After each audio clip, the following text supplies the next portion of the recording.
Mais uma vez, bom dia a todos, a paz do Senhor Jesus Cristo. Vamos abrir nossas Bíblias na Carta de Paulo aos Filipenses, capítulo 1. Carta de Paulo aos Filipenses, capítulo 1.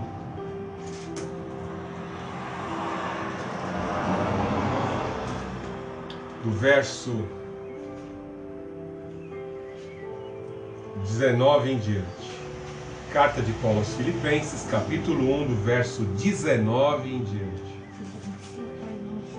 Porque estou certo de que isto mesmo, pela vossa súplica e pela provisão do Espírito de Jesus Cristo, me redundará em libertação, segundo a minha ardente expectativa e esperança de que em nada serei envergonhado, antes, com toda a ousadia, como sempre, também agora será Cristo engrandecido no meu corpo, quer pela vida, quer pela morte. Portanto, para mim o viver é Cristo e o morrer é lucro. Entretanto, se o viver na carne traz fruto para o meu trabalho, já não sei o que hei de escolher. Ora, de um e outro lado, estou constrangido, tendo desejo de partir e estar com Cristo, o que é incomparavelmente melhor. Mas, por vossa causa, é mais necessário permanecer na carne. E convencido disto, estou certo de que ficarei e permanecerei com todos vós, para o vosso progresso, gozo da fé, a fim de que aumente quanto a mim o motivo de vos gloriardes em Cristo Jesus pela minha presença de novo convosco.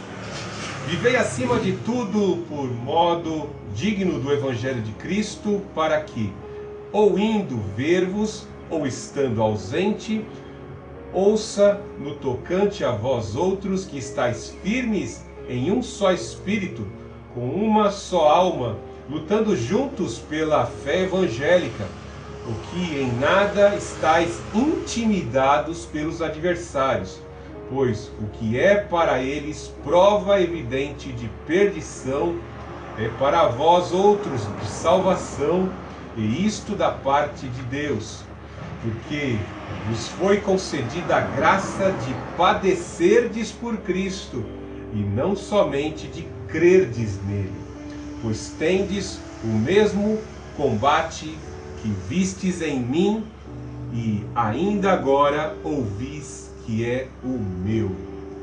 Deus Altíssimo, Deus de amor, Deus de poder, nós te louvamos, te exaltamos e te agradecemos nesta manhã.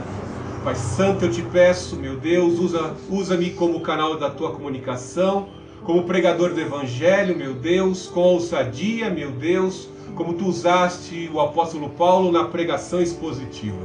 Em nome do Senhor Jesus Cristo, fortaleça o meu ser, meu Deus, para esta pregação. Em nome do Senhor Jesus Cristo, que esta palavra assim reproduzida, meu Deus, possa produzir em nosso interior, em nossos corações, em nossa consciência, convicção de fé, para vencermos os desafios, os adversários, meu Deus, que nos perseguem. Em nome do Senhor Jesus Cristo, fortaleça-nos, meu Deus, seja qual for a luta e a dificuldade, envie o poder do Espírito Santo sobre nós, para podermos caminhar e glorificar ao Senhor Jesus Cristo com os nossos corpos, com o nosso testemunho. Em nome do Senhor Jesus Cristo, se conosco. Santo Espírito, afugenta, afasta todo o mal, os inimigos da verdade, toda ansiedade, pois tu perscruta a consciência de todos e até mesmo a consciência do Deus Altíssimo. Em nome do Senhor Jesus, nós neste momento glorificamos ao Deus Altíssimo, glorificamos ao Senhor Jesus, glorificamos ao Santo Espírito. Amém. Você está preparado para os desafios da vida? Você está preparado para sofrer a desilusão, a dor, a frustração? Veja o ano difícil que nós passamos, estamos praticamente saindo de um período de uma suposta pandemia e talvez alguns ficaram pelo meio do caminho. Infelizmente, algumas vidas se perderam, com ou sem o bichinho que veio de longe, ou muitos que se dispersaram do grupo, de suas comunidades, de suas congregações cristãs. Muitos se desanimaram, muitos se desestimularam, muitos estão abatidos, muitos ainda estão perplexos sem saber o que aconteceu. Uma coisa bem certa, nós estamos chegando ao final de mais um ano, 2021, falta praticamente um mês e uma semana para terminarmos o ano, e é muito importante nós revermos os nossos conceitos, revermos textos da Palavra de Deus para nos revigorarmos diante dos desafios que estão diante de nós. Se pensamos que os dias daqui para frente serão fáceis, muito pelo contrário, não vai existir o antigo normal, nem um novo normal. O sistema será opressivo daqui para frente, o sistema será cerceador daqui para frente, e nós temos que estar preparados para todo e qualquer desafio.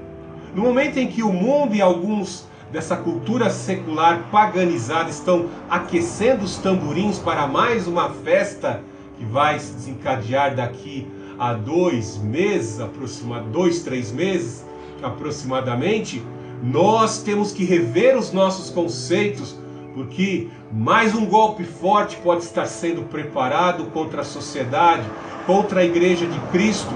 E dessa vez não vem só para quebrar uma perna, vem para quebrar as duas pernas, para impedir a Igreja de Cristo de caminhar, para impedir a Igreja de Cristo de pregar a Palavra de Deus como ela é.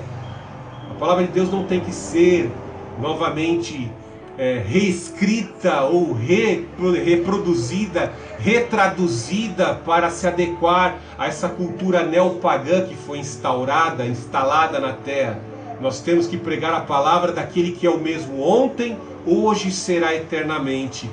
Esta palavra que prepara a nossa vida para toda e qualquer circunstância da vida. E aí você me pergunta, mas como um livro tão antigo pode? Porque o ser humano não mudou. Só existe uma raça humana. São diferentes tons de melanina. Todos nós somos iguais perante a lei e diante de Deus, como homens e mulheres. As experiências do passado são semelhantes às experiências de hoje.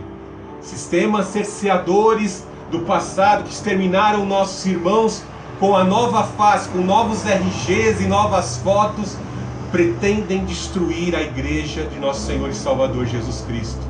Creia nessa palavra, que as portas do inferno não prevalecerão contra a igreja de Cristo. É essa palavra que está escrito. O sangue dos nossos irmãos lá no passado, na formação da igreja, na instituição da igreja, irrigaram esta terra e nasceram frutos. Igrejas desabrocharam e estamos aqui como remanescente cristã Filadélfia, continuando a reproduzir o mesmo evangelho autêntico do Senhor Jesus Cristo. Tudo posso naquele que me fortalece. O apóstolo Paulo se encontrava preso nessa circunstância, diante, de certa forma, de algumas audiências que teria que passar, em algumas ele foi derrotado. Uma coisa bem certa, diante do tribunal dessa terra, de um tribunal pagão, muitos, como o próprio imperador Nero, poderiam estar pensando: eu corto a cabeça de Paulo, corto a cabeça do líder, e o evangelho aqui em Roma vai começar a se dissolver gradativamente. Eu persigo as lideranças que reproduzem a verdade e o discurso deste apóstolo Paulo, e logo o evangelho vai se minguar, vai ser dissolvido, e Roma continuará uma nação ecumênica e pagã. Isso é a intenção não só de Nero, que morreu, está lá num local de descanso e tormento. Nos dias de hoje ainda existem muitos que pensam da mesma forma em trucidar aqueles que pregam o evangelho.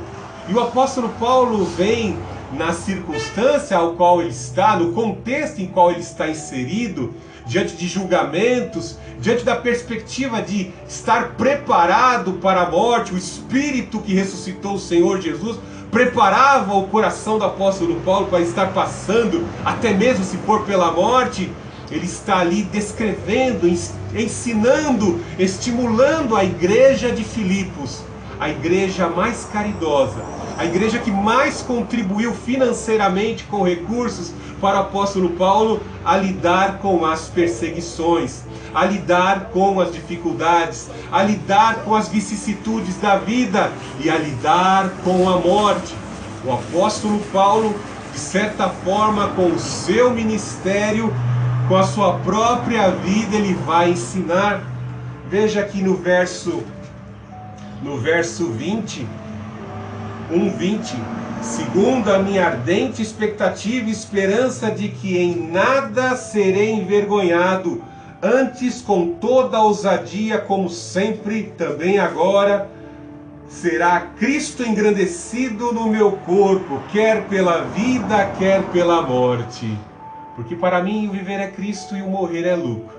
Que ensinamento profundo que alguns pronunciam, mas em detalhes não conseguem compreender a profundidade do que o apóstolo Paulo quis dizer aqui. Diante da perspectiva da morte, de ser acusado injustamente, de ser o líder, um dos líderes cabeças de uma organização subversiva, pois assim era taxado o cristianismo na época, um cristianismo que não se curvava ao busto do imperador, um cristianismo que não se curvava ao paganismo, falsas acusações contra o cristianismo foram-lhe impostas, e o apóstolo Paulo veio demonstrar com a sua vida: eu não vou ceder a essa cultura, eu não vou deixar de adorar, eu vou glorificar o Senhor Jesus Cristo, testemunhando dele na minha vida. Os meus sentidos, o meu corpo expressará em ações, atitudes e palavras que Jesus Cristo, o verdadeiro Rei, mora em mim. Por isso que ele fala aqui que eu glorificarei, serei engrandecido, ou seja, ser fiel até a morte, morte de cruz. A fidelidade, a abstenção das corrupções do mundo, a abstenção das coisas que levam à condenação eterna tem que fazer parte do viver cristão. O mundo tem que olhar para nós e ver como um luzeiro, assim como o luzeiro de Cristo brilhou. E o luzeiro incomoda, porque existem algumas estrelas efêmeras nesse mundo que estão em certas posições e que sentem inveja.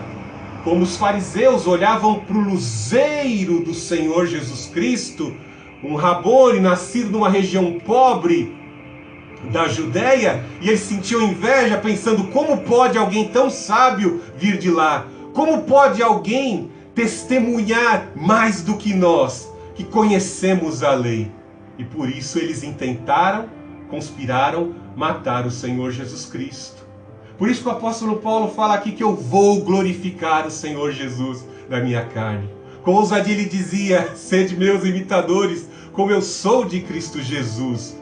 Todos os ministérios e dons espirituais estavam sobre a vida deste homem que galgou nas lutas, nas dificuldades, nas experiências com Deus, na dor, na fome, na luta, nas dificuldades. Ele foi agregando para si tudo que era do Senhor.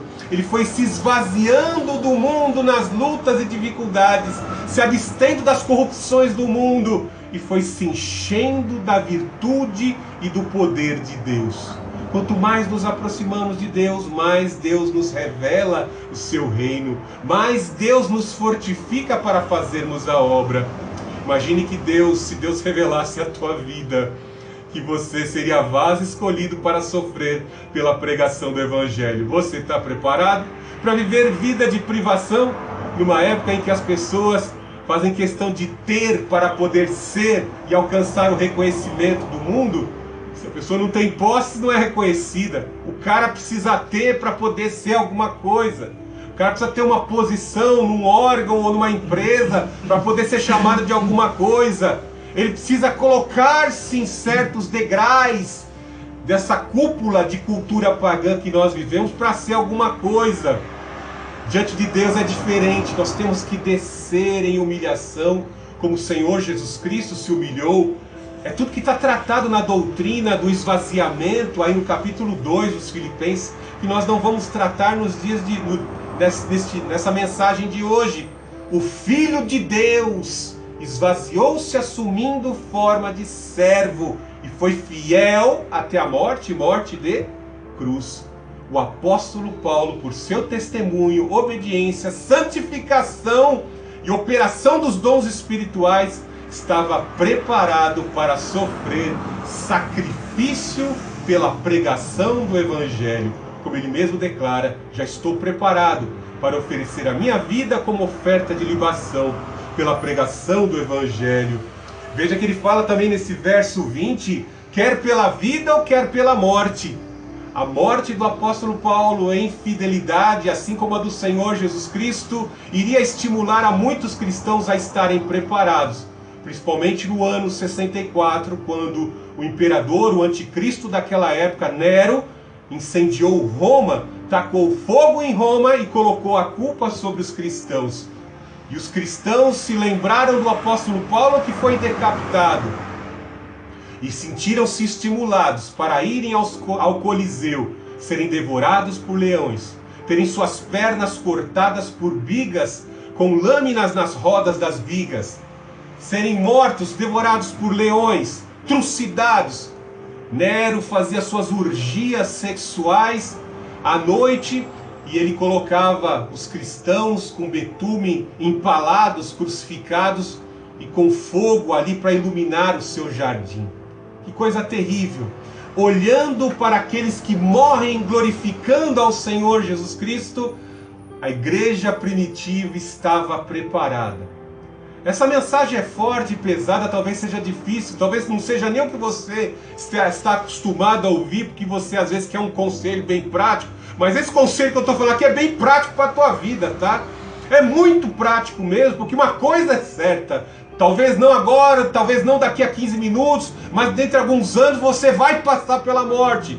Todos nós temos que passar pela morte, pela ceifadora implacável, e nós temos que estar preparados para o nosso último momento, porque quando você desfalecer o corpo, der o seu último suspiro, você adentra a eternidade.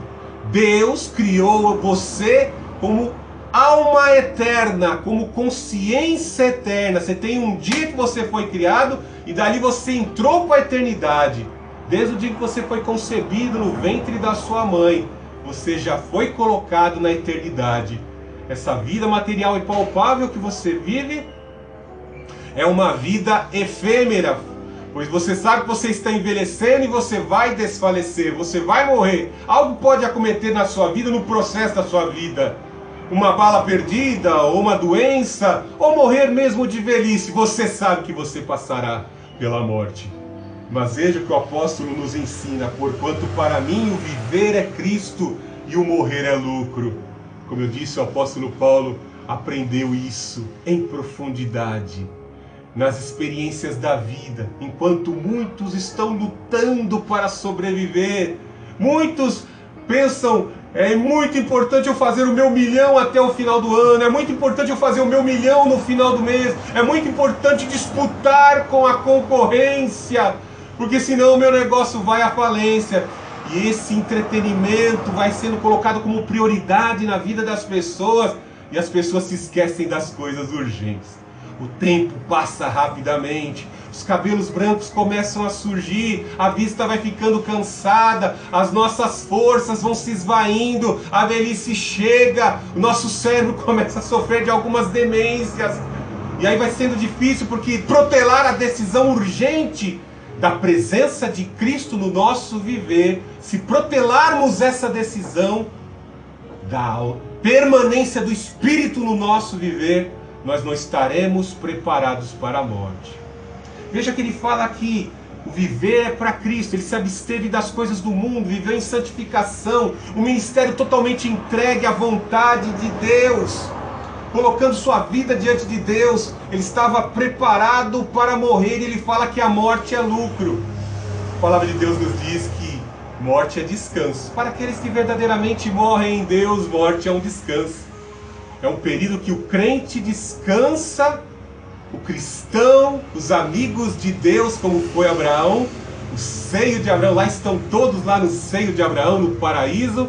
É um período onde todos ali vão descansar das lutas, do cansaço dessa vida, porque tudo que nós fazemos gera um cansaço, até mesmo pregar. O Senhor Jesus Cristo, quando adquiriu natureza humana, ele disse: senti que de mim saiu virtude.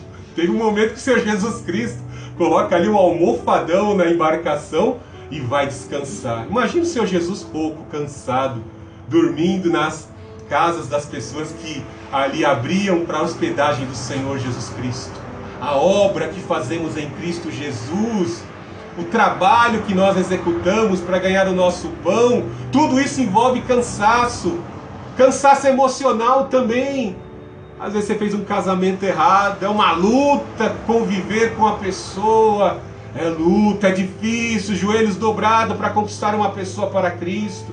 Tanto você, papai, como você, mamãe, muitas vezes. Ter filhos desviados dentro de casa. Quão terrível é! O bombardeio da cultura pagã desse mundo contra a tua família é algo que gera cansaço. Quão bom é quando nós temos como Josué, né?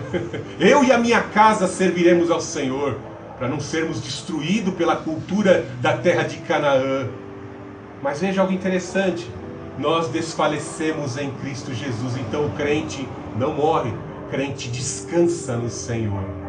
Veja que ele fala na palavra lucro: viver para mim é para Cristo e o morrer é lucro. Eis que cedo venho e o galardão está comigo para conceder a cada um segundo as suas obras. Não podemos esquecer do início desse versículo lá no capítulo 22, que nos diz que o sujo, suje-se mais ainda, o santo, santifique-se mais ainda no sangue do Senhor Jesus Cristo, porque eis que cedo vem, o galardão está comigo para conceder a cada um segundo as suas obras. É o que Paulo está tentando dizer aqui, que foi reescrito por João. Viver uma vida de purificação no sangue do Cordeiro, de santificação no Espírito Santo, constantemente fazendo manutenção da vida espiritual e colocando as mãos no arado, na obra do Senhor, naquilo que foi colocado nas nossas vidas para fazer, testificando com a nossa carne, com o nosso corpo, com os nossos sentidos, no nosso ambiente de trabalho. É isso que Deus requer das nossas vidas. É o que Paulo está dizendo e dando de testemunho, oferecendo como testemunho para a igreja de Filipos, a igreja dos filipenses. Veja no verso 22. Entretanto, se eu viver na carne traz fruto para o meu trabalho, já não sei o que escolher. Veja o apóstolo Paulo como ele ama a igreja, as igrejas as quais ele fundou. Essa igreja, nós vemos que o apóstolo Paulo sofreu até uma injustiça para fundá-la, visto que ele se instala ali na casa de Lídia, aquela que confeccionava com púrpura. Vemos que ele conhece Timóteo, vemos que ali a Lídia oferece na casa dela a instalação para Paulo, Silas e Timóteo. Vemos que Paulo sofre a tortura, uma injustiça, porque ele expulsa o demônio de uma jovem que tinha espírito prognosticador, que dava lucro para os homens ali. Paulo e Silas sofrem a injustiça, são colocados numa masmorra fedorenta, suja, e com as costas esfoladas depois do açoite são colocados no tronco. Paulo louva e adora ao Senhor juntamente com Silas, e o Senhor promove a libertação. E até o carcereiro ali em Filipos, que era responsável pelos presos, se converte e são tratados ali na casa deste carcereiro. Então ele fala aqui que ele tá de certa forma dividido, porque se ele permanece vivo, ele vai continuar, mesmo velho, até o último instante, trabalhando incessantemente para levar avante a pregação do Evangelho. Ele era o homem cicatriz. Alguns historiadores falam que Paulo era o homem cicatriz. Tinha o corpo repleto de cicatriz e tinha até alguns defeitos cranianos, porque ele tomou muitas pedradas, sofreu vários apedrejamentos. E conta-se que os seus inimigos vinham com tanta fúria que sentiu inveja do cérebro tão lindo que o apóstolo Paulo tinha e já davam pedrada na cabeça. Ele tinha deformidades cranianas devido ao contato dessas pedras que eram atiradas com tanta fúria sobre a vida de Paulo. Paulo estava preparado para tomar não só 5 quarentenas de açoites, 4 quarentenas de varada. Paulo tomaria muito mais varadas, porque ele já havia se esvaziado por completo das coisas desse mundo, ao ponto de viver uma vida totalmente entregue a Deus e ao propósito de Deus, que é de cumprir o pacto abraâmico, estender o pacto da bênção, da circuncisão, da compreensão de Cristo no nosso viver, espalhar a mensagem do Senhor Jesus Cristo para os confins da terra, como Lucas assim escreveu: e recebereis poder ao descer sobre vós o Espírito Santo, e sereis minhas testemunhas na Judéia, em Jerusalém, Judéia, Samaria, aos confins da terra. Paulo queria permanecer com a igreja, se alegrando por ver os resultados dessa igreja. Veja no verso 23, ora de um outro lado estou constrangido, tendo o desejo de partir e estar com Cristo, que é incomparavelmente melhor. Num dos apedrejamentos do apóstolo Paulo, alguns historiadores acreditam que ele escreveu 1 Coríntios 13, quando ele fala do seu espinho na carne, olha, o 12, quando ele fala do seu espinho na carne, e ele fala que o mensageiro de Satanás vinha com o intuito de esbofeteá-lo, para que ele não se orgulhasse daquilo que ele recebeu como revelação do Senhor. Imagine que até as coisas que Deus nos dá, diante de alguns servos que não atingiram algum patamar, estão em degraus abaixo, haverá inveja, haverá muita disputa, que é o que ele trata aí no capítulo 1. Vou tentar, se dar tempo, tratar acerca desse assunto. Então ele vai ao terceiro céu e pede que o Senhor lhe retire esse espinho na carne. Ele fala que lá é um local lindíssimo, inenarrável, inefável. Ele não conseguia encontrar palavras para descrever o local onde os mortos em Cristo estão. Porque Paulo, neste apedrejamento aqui na terra, ele foi morto, jogado para fora da cidade, dado como morto. E ele vai ao terceiro céu e revela as maravilhas que estão lá. E ele pede para tirar esse espinho, e Deus fala: minha graça te basta. Com certeza Paulo, ao fazer um contraste do que está em cima e do que está embaixo, ele diz: dá para perder a salvação da alma, trocar as coisas dessa terra, das coisas do céu pelas coisas lá da terra. Não tem contraste, são inconcebíveis, né? Nós vemos um pagodeiro declarar que o inferno não é tão ruim assim. Fred Mercury disse que queria conhecer o inferno porque o céu não era um lugar legal, tinha muita gente chata. O cara tem a capacidade de dar entrevista e falar um negócio desse. Com certeza o Fred Mercury já viu o lugar onde ele escolheu, porque ele disse que tem pessoas mais legais e divertidas lá no inferno. Então veja que o apóstolo Paulo é inconcebível falar das coisas que estão lá na glória. E ele fala aí, é incomparavelmente melhor, incomparavelmente nos encontrarmos com o Senhor Jesus Cristo.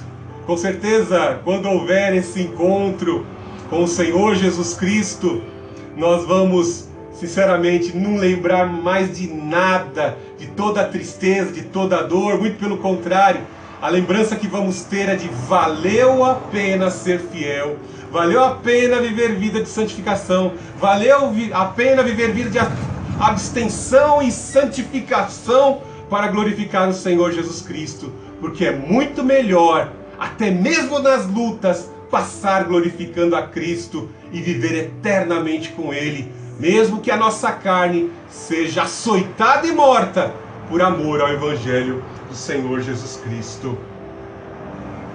Veja que ele está tentando dizer, ele está fazendo um contraste aí entre permanecer na carne, no corpo humano, e continuar ali se alegrando com a igreja e passando sofrimentos pela igreja, e algo muito melhor, que é ir para a glória, ciente de que seria decapitado alguns meses mais à frente. Veja que esse testemunho do apóstolo Paulo, preparando a igreja para a morte, preparando a igreja para as dificuldades da vida, pela sua própria mensagem, pelo seu próprio testemunho pessoal, ele falava de algo que já acontecia naquela época e que é muito visível nos dias de hoje. Principalmente quando nós vemos um capitalismo já instalado sobre a terra. O capitalismo é um sistema econômico muito viável para enriquecimento. Nós aqui no Brasil nunca vivemos um capitalismo com toda a liberdade de mercado. Nós vivemos sempre um capitalismo mesquinho, totalmente cerceado, que de certa forma impede as pessoas de prosperar. Sabe por que eu falo isso? Pela quantidade de imposto que você paga. Se você não pagasse tanto imposto, você teria muito mais dinheiro para investir, para comprar mais coisas. Então nós vemos que no mundo capitalista existe o que? A concorrência. Digamos, entre Toyota e Ford. A Ford tinha um sistema organizacional lucrativo, aí veio a Toyota e superou a Ford no seu sistema produtivo. E não demorou muito, a ideologia recordista de produtividade e lucratividade da Toyota invadir as igrejas. E é muito comum hoje haver concorrência entre pastores, concorrência entre bispos e apóstolos. Assim como tem um Carrefour e um Walmart lá nos Estados Unidos, sempre um próximo do outro, grandes magazines, um ao lado do outro, no mesmo bairro tem as duas filiais, e ali elas concorrem na luta de concorrência de livre mercado. Bem assim, no mundo evangélico também tem concorrência. E imaginem, como eu disse, o Senhor Jesus Cristo veio a essa terra, o grande mestre, e gerava entre os seus inimigos ali, os invejosos, o ódio. Vamos matá-lo, cala a boca, vamos destruí-lo. Com o apóstolo Paulo também as coisas se assemelhavam. Quando nós temos conhecimento, quando nós temos comunhão com Deus, quando nós temos testemunho, e os frutos estão desabrochando do nosso testemunho, a árvore que vai mais sofrer taquarada para tirar os frutos, a árvore que mais vai levar pedrada é a árvore que está gerando frutos. Críticas, desprestigiamento, são essas os que vão levar. A concorrência é terrível e nós temos que estar preparados. Nem à toa que o apóstolo Paulo disse que ele passou naufrágio, sofreu quarentena de açoite, varada, apedrejamento, em naufrágio, fome, nudez e entre falsos irmãos. Às vezes estão do lado ali, é que nem o Judas, ladrãozinho de oferta, né? Invejoso, ladrão. Você vai lidar com um tipo de gente assim ao longo da tua trajetória. Veja que o apóstolo Paulo mostra aí que a prisão que ele estava passando, como está no verso 1:12, ou seja, as prisões, as algemas que estavam colocadas sobre a vida dele, pois ele estava numa espécie de prisão domiciliar, né? Estava gerando estímulo para que muitos, olhando para o testemunho dele em sofrer prisões por amor a Cristo, viesse a estimular muitos a também estarem preparados a passar por prisão por amor a Cristo. Veja que ele conta no verso 1:13, dizendo que as cadeias, a guarda pretoriana, os romanos que estavam ali incumbidos de guardá-lo, acabaram se convertendo, pregando o evangelho a todo tempo, cantando e adorando ao Senhor a todo tempo. Vida de louvor, de adoração, de testemunho. Era o apóstolo Paulo ao ponto de até os soldados romanos se converterem, aceitar